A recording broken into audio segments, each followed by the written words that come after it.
Halo teman-teman, perkenalkan nama saya Christina Sofia Lekatompesi dengan program studi Sistem Informasi kelas 2D. Di video ini saya akan menjelaskan tugas dari mata kuliah Konsep Sistem Informasi dengan tema atau topik peran Sistem Informasi Manajemen atau yang disingkat SIM dalam pengambilan keputusan. Sistem informasi keputusan. Sistem informasi mutlak diperlukan dalam pengambilan keputusan yang logis sehingga membutuhkan pemahaman tentang masalah dan pengetahuan mengenai alternatif pemecahannya. Informasi yang lebih tepat menghasilkan keputusan yang lebih baik. Kualitas suatu informasi tergantung dari 3 hal, yaitu informasi harus akurat atau accurate, tepat waktu, times linear, dan relevan atau relevance. Unsur-unsur dalam pengambilan keputusan yang harus dipertimbangkan adalah tujuan dari pengambilan keputusan, identifikasi alternatif keputusan untuk memecahkan masalah, perhitungan mengenai faktor-faktor yang tidak dapat diketahui sebelumnya atau di luar jangkauan manusia, dan sarana atau alat yang digunakan untuk mengevaluasi atau mengukur hasil dari suatu pengambilan keputusan. Pada era sekarang ini, informasi dirasa menjadi kebutuhan hidup semua kalangan masyarakat, seperti halnya sandang, pangan, dan papan. Dalam banyak hal, informasi telah mampu mengguncangkan berbagai bidang kehidupan masyarakat yang meliputi bidang ekonomi, bidang sosial budaya, bidang teknologi, dan ilmu pengetahuan. Dengan perkembangan ilmu dan teknologi informasi telah banyak mengubah cara pandang dan gaya hidup masyarakat Indonesia dalam menjalankan kegiatannya. Keberadaan dan peranan teknologi informasi telah membawa era baru perkembangan di segala bidang, tetapi perkembangan tersebut belum diimbangi dengan peningkatan sumber daya manusia yang menentukan keberhasilan tujuan lembaga tersebut.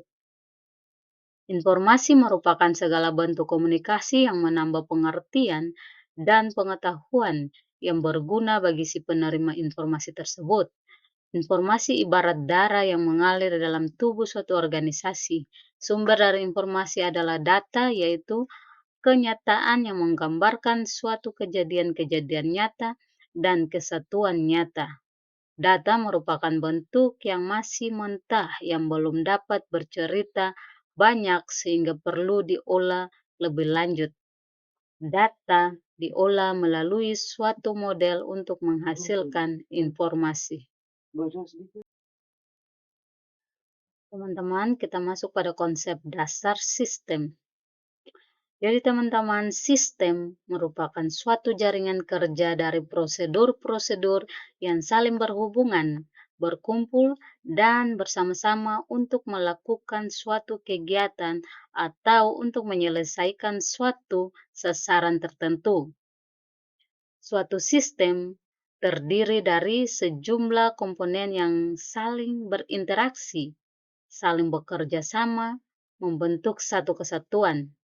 Komponen-komponen sistem atau elemen-elemen sistem dapat berupa suatu subsistem atau bagian-bagian dari sistem. Setiap subsistem mempunyai sifat-sifat dari sistem untuk menjalankan suatu fungsi tertentu dan mempengaruhi proses sistem secara keseluruhan. Media penghubung antara satu subsistem dengan subsistem yang lainnya biasa disebut dengan penghubung atau interface. Melalui penghubung ini memungkinkan sumber-sumber daya mengalir dari satu subsistem ke subsistem yang lainnya. Melalui penghubung keluaran atau output untuk subsistem akan menjadi masukan atau input subsistem yang lainnya. Dengan penghubung satu subsistem dapat berinteraksi dengan subsistem yang lainnya membentuk suatu kesatuan.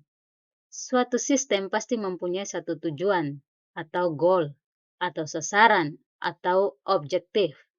Sasaran dari sistem sangat menentukan masukan yang dibutuhkan sistem dan keluaran yang akan dihasilkan sistem. Berikut tentang informasi. Kita tahu dahulu pengertian dari informasi. Data yang telah diklarifikasi atau diolah atau diinterpretasi untuk digunakan dalam proses pengambilan keputusan adalah informasi.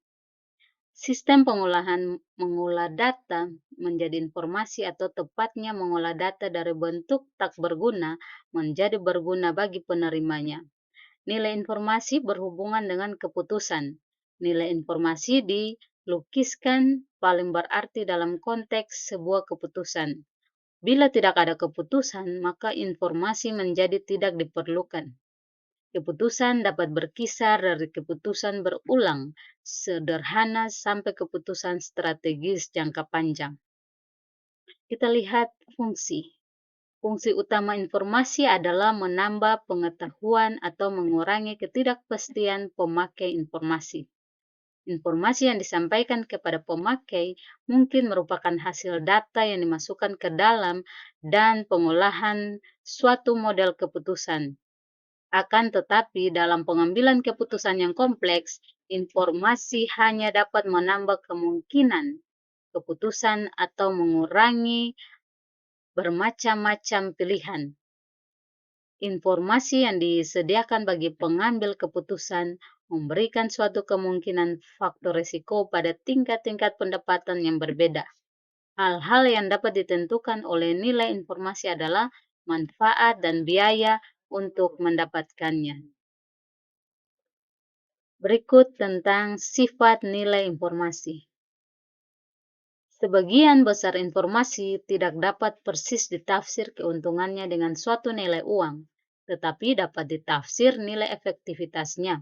Nilai informasi ini didasarkan atas 10 sifat, yaitu diantaranya A. Mudah diperoleh. Sifat ini menunjukkan mudahnya dan cepatnya informasi dapat diperoleh. Kecepatan memperoleh dapat diukur, misalnya 1 menit versus 24 jam. Akan tetapi, beberapa nilai bagi pemakai informasi sulit mengukurnya. Yang berikut B. Sifat luas dan lengkap. Sifat ini menunjukkan lengkapnya isi informasi. Hal ini tidak berarti hanya mengenai volumenya, tetapi juga mengenai keluaran informasinya. Sifat ini sangat kabur, sifat ini menunjukkan kabur dan karena itu sulit untuk mengukurnya. Yang berikut C. Sifat ketelitian. Sifat ini berhubungan dengan tingkat kebebasan dari kesalahan keluaran informasi. Dalam hubungannya dengan volume data yang besar, biasanya dua jenis kesalahan, yaitu kesalahan pencatatan dan kesalahan perhitungan. Yang berikut D. Sifat kecocokan. Sifat ini menunjukkan betapa baik keluaran informasi dalam hubungannya dengan permintaan para pemakai. Isi informasi harus ada hubungannya dengan masalah yang sedang dihadapi. Semua keluaran lainnya tidak berguna, tetapi mahal mempersiapkannya. Sifat ini sulit mengukurnya. Yang berikut E. Ketetapan waktu. Sifat ini berhubungan dengan waktu yang dilalui yang lebih pendek daripada siklus untuk mendapatkan informasi.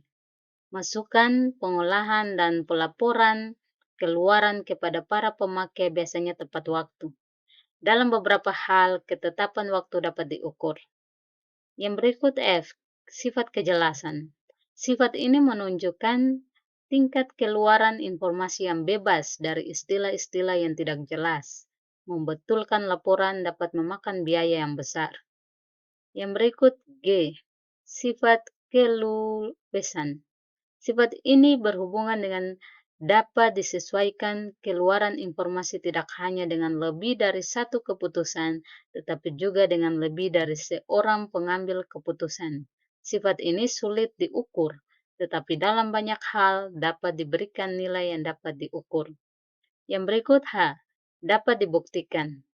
Sifat ini menunjukkan kemampuan beberapa pemakai informasi untuk menguji keluaran informasi dan sampai pada kesimpulan yang sama. Yang berikut I, sifat tidak ada prasangka. Sifat ini berhubungan dengan tidak adanya keinginan untuk mengubah informasi guna mendapatkan kesimpulan yang tidak dipertimbangkan sebelumnya. Yang berikut yang terakhir J, yaitu sifat dapat diukur. Sifat ini menunjukkan hakikat-hakikat informasi yang dihasilkan dari sistem informasi formal. Itulah 10 dari sifat nilai informasi. Teman-teman, nilai informasi yang sempurna adalah pengambil keputusan diizinkan untuk memilih keputusan optimal dalam setiap hal dan bukan keputusan yang rata-rata akan menjadi optimal dan untuk menghindari kejadian-kejadian yang akan mengakibatkan suatu kerugian. Akan tetapi informasi sempurna mungkin tidak ada. Dalam hal-hal demikian, perkiraan-perkiraan hasil sebelumnya mungkin dipengaruhi oleh informasi tambahan. Meskipun informasi tersebut tidak memberikan kepastian, informasi yang tidak sempurna sesungguhnya merupakan informasi dari uji petik atau yang disebut dengan sampling. Kita masuk pada kualitas informasi. Teman-teman, kualitas suatu informasi itu tergantung dari 3 hal, yaitu informasi harus akurat, informasi harus tepat waktu, dan informasi harus relevan. Kita masuk pada yang pertama, yaitu informasi harus akurat. Informasi harus bebas dari kesalahan-kesalahan dan tidak biasa atau menyesatkan. Akurat juga berarti informasi harus jelas mencerminkan maksudnya. Informasi harus akurat karena dari sumber informasi sampai penerima informasi kemungkinan banyak terjadi gangguan atau yang disebut dengan noise yang dapat mengubah atau merusak informasi tersebut. Yang berikut, yang kedua, informasi harus tepat waktu. Informasi yang datang pada si penerima tidak boleh terlambat. Informasi yang sudah usang tidak akan mempunyai nilai lagi karena informasi merupakan landasan dalam pengambilan keputusan. Yang berikut yang ketiga, informasi harus relevan. Informasi tersebut mempunyai manfaat untuk pemakainya. Relevansi informasi untuk orang satu dengan orang yang lain berbeda. Misalnya informasi sebab musibah kerusakan mesin produksi kepada akuntan perusahaan adalah kurang relevan dan akan lebih relevan bila ditujukan kepada ahli teknik perusahaan. Itulah 3 kualitas informasi, yaitu akurat, tepat waktu, dan relevan.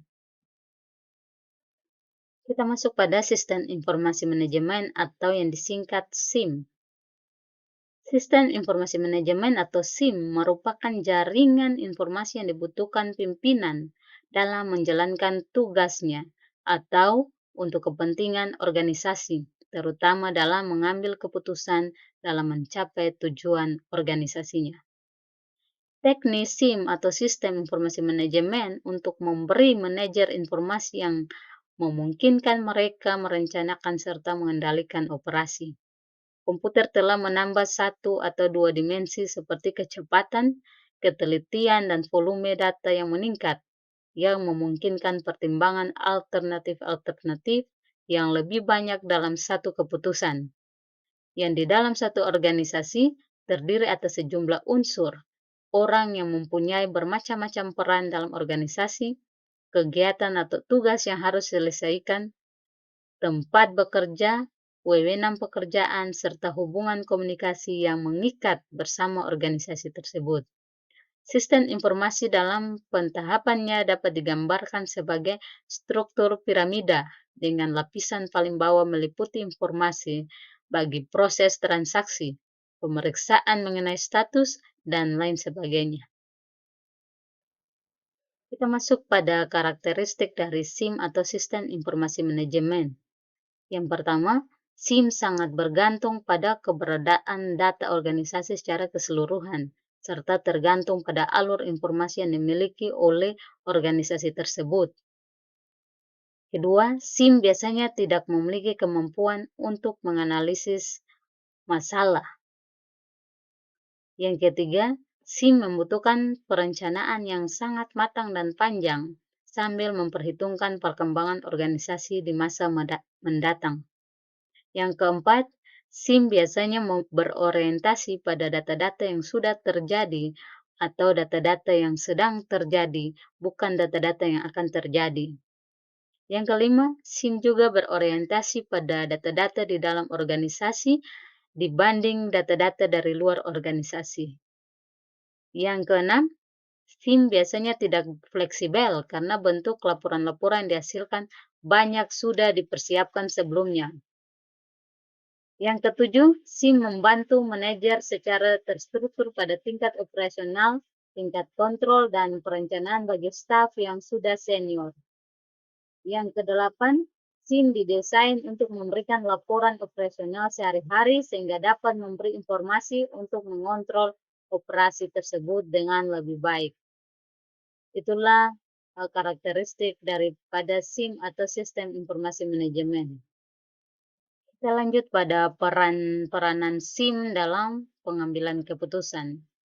Salah satu fungsi yang sangat penting dalam kepemimpinan yaitu pengambilan keputusan. Seorang pemimpin atau pimpinan sebagian besar waktu, perhatian, maupun pikirannya dipergunakan untuk mengkaji proses pengambilan keputusan. Jadi semakin tinggi posisi seseorang dalam kepemimpinan organisasi, maka pengambilan keputusan menjadi tugas yang utama yang harus dilaksanakan. Perilaku dan cara pimpinan dalam pola pengambilan keputusan sangat mempengaruhi perilaku dan sikap daripada stafnya. Teman-teman, pengambilan keputusan adalah sebuah hasil dari pemecahan masalah, jawaban dari suatu pertanyaan sebagai hukum situasi, dan merupakan pemilihan dari salah satu alternatif dari alternatif yang ada, serta pengakhiran dari proses pemikiran tentang masalah atau problema yang dihadapi. Adapun hasil dari pengambilan keputusan adalah keputusan, yaitu decision. Pengambilan keputusan memiliki dua fungsi, yaitu pangkal permulaan dari semua aktivitas manusia yang sadar dan terarah, baik secara individual maupun secara kelompok, baik secara institusional maupun secara organisasional, dan sesuatu yang bersifat futuristik, artinya bersangkut paut dengan hari depan, masa yang akan datang, atau efeknya atau pengaruhnya berlangsung cukup lama. Bersifat futuristik artinya bersangkut paut dengan hari depan, masa yang akan datang, atau efeknya atau pengaruhnya berlangsung cukup lama.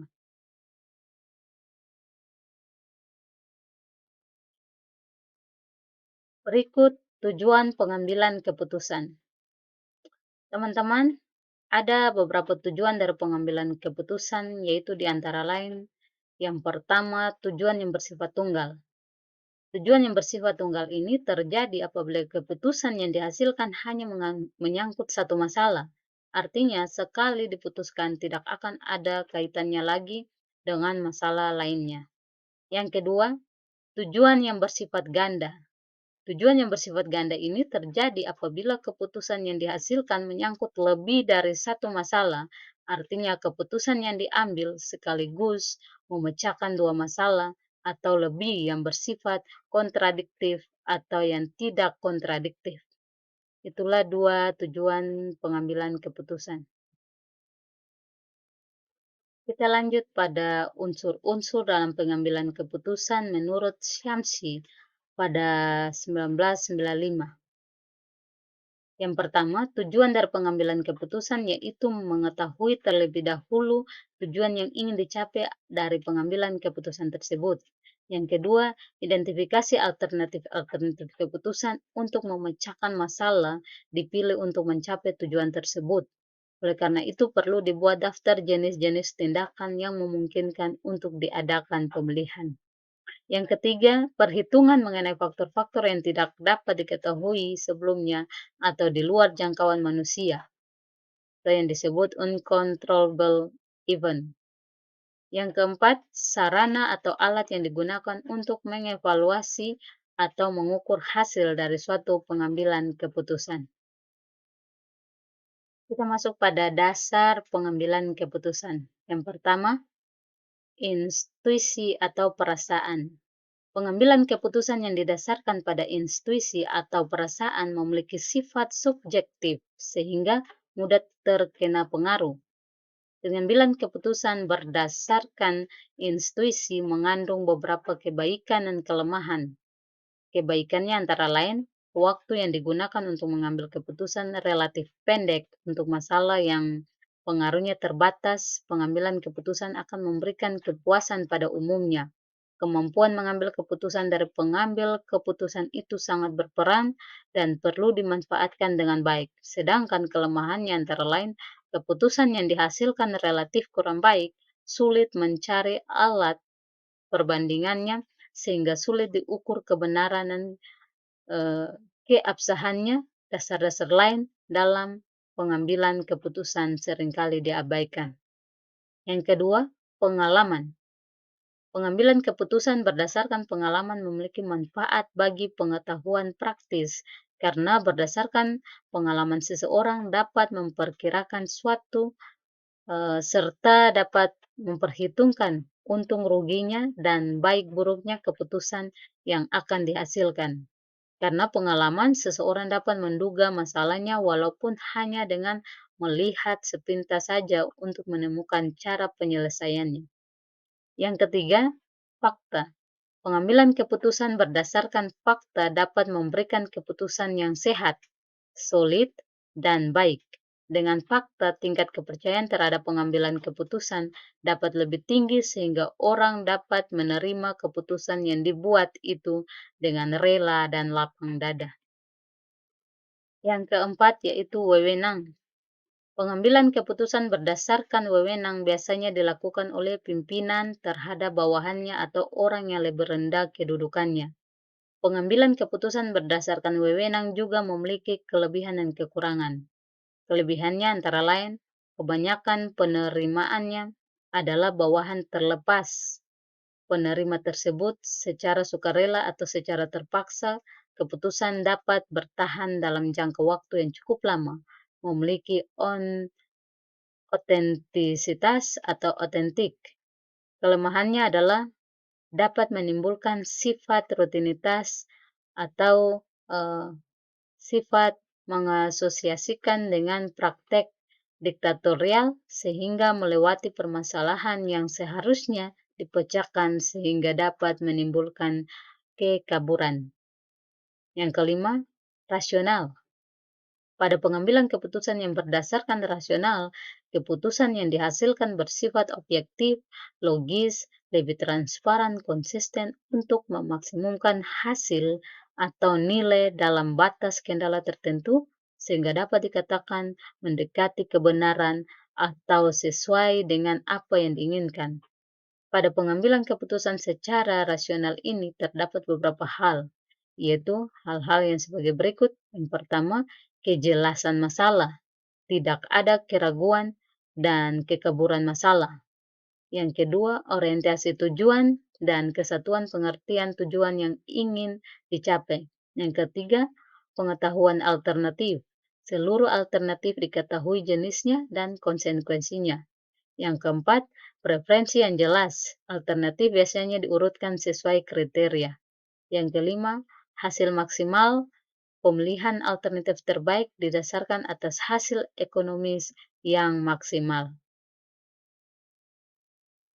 Kita masuk pada faktor-faktor yang mempengaruhi pengambilan keputusan. Jadi dalam proses pengambilan keputusan, suatu organisasi tidak terlepas dari faktor-faktor yang mempengaruhinya. Faktor-faktor tersebut diantaranya A. Posisi atau kedudukan. Dalam rangka pengambilan keputusan, faktor posisi atau kedudukan ini dapat dilihat dalam hal-hal sebagai berikut, yaitu letak posisi sebagai pembuat keputusan, penentu keputusan atau staf. Yang berikut tingkatan posisi sebagai strategi atau polis peraturan atau organisasional atau teknis. B. Masalah. Faktor masalah atau problem adalah yang menjadi penghalang untuk tercapainya tujuan, yang merupakan penyimpangan dari yang diharapkan, direncanakan, dikehendaki, atau harus diselesaikan. Masalah dibagi menjadi dua jenis, yaitu masalah yang terstruktur dan masalah yang tidak terstruktur. Yang ketiga, faktor situasi. Faktor situasi adalah keseluruhan faktor dalam keadaan yang berkaitan satu sama lain dan yang secara bersama-sama memancarkan pengaruh terhadap kita beserta kehendak yang kita perbuat. Yang keempat, faktor kondisi. Faktor kondisi adalah keseluruhan faktor yang secara bersama-sama menentukan daya gerak, daya berbuat, atau kemampuan kita. Sebagian besar faktor tersebut merupakan sumber daya. Yang kelima, faktor tujuan. Faktor tujuan yang hendak dicapai baik tujuan perorangan, tujuan unit, atau kesatuan, tujuan organisasi maupun tujuan usaha pada umumnya telah tertentu atau telah ditentukan. Tujuan yang telah ditentukan dalam pengambilan keputusan merupakan tujuan antara atau tujuan objektif. Berikut jenis-jenis pengambilan keputusan. Jadi jenis-jenis keputusan dapat disusun berdasarkan berbagai sudut pandang dan secara garis besar dikenal dengan 3 jenis, yaitu keputusan. Yang pertama, keputusan berdasarkan tingkat keputusan. Pada umumnya, sebuah lembaga memiliki hierarki manajemen. Secara klasik, hierarki ini terbagi atas 3 tingkatan, yaitu tingkatan manajemen puncak, manajemen menengah, dan manajemen tingkat bawah. Yang kedua, jenis keputusan yang berdasarkan regularitas. Keputusan yang dikemukakan oleh Simon pada tahun 1995 dibagi menjadi 2, yaitu diantaranya yang pertama pengambilan keputusan terprogram.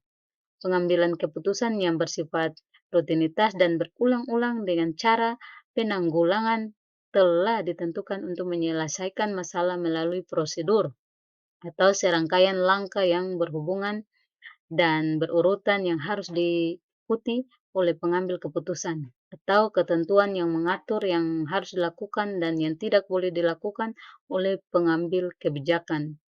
Kebijakan atau pedoman yang menentukan parameter untuk membuat keputusan. Yang kedua, pengambilan keputusan tidak terprogram. Pengambilan keputusan yang bersifat tidak rutinitas ini dan digunakan untuk menyelesaikan masalah yang tidak berstruktur. Yang ketiga, jenis keputusan berdasarkan lingkungan. Keputusan ini dibedakan menjadi 4 kelompok, yaitu yang pertama pengambilan keputusan dalam kondisi pasti, yang kedua pengambilan keputusan dalam kondisi berisiko, yang ketiga pengambilan keputusan dalam kondisi tidak pasti, dan yang keempat pengambilan keputusan dalam kondisi konflik. Dari penjelasan tersebut, kesimpulannya adalah sistem informasi mutlak diperlukan dalam rangka memenuhi kebutuhan pokok sehari-hari di semua lapisan masyarakat, baik masyarakat yang tingkat ekonomi dan pendidikannya rendah sampai dengan masyarakat yang tingkat ekonomi dan pendidikannya tinggi. Semakin tinggi tingkat ekonomi dan pendidikan seseorang, maka semakin tinggi pula kebutuhan informasinya. Salah satu fungsi yang sangat penting dalam kepemimpinan yaitu mengambil keputusan. Seorang pimpinan sebagian besar waktu, perhatian, maupun pikirannya dipergunakan untuk mengkaji proses pengambilan keputusan. Semakin tinggi posisi seseorang dalam kepemimpinan organisasi, maka pengambilan keputusan menjadi tugas utama yang harus dilaksanakan. Perilaku dan cara pimpinan dalam pola pengambilan keputusan sangat mempengaruhi perilaku dan sikap pada stafnya. Pengambilan keputusan adalah sebuah hasil dari pemecahan masalah, jawaban dari suatu pertanyaan sebagai hukum situasi, dan merupakan pemilihan dari salah satu alternatif dari alternatif-alternatif yang ada, serta pengakhiran dari proses pemikiran tentang masalah atau problema yang dihadapi.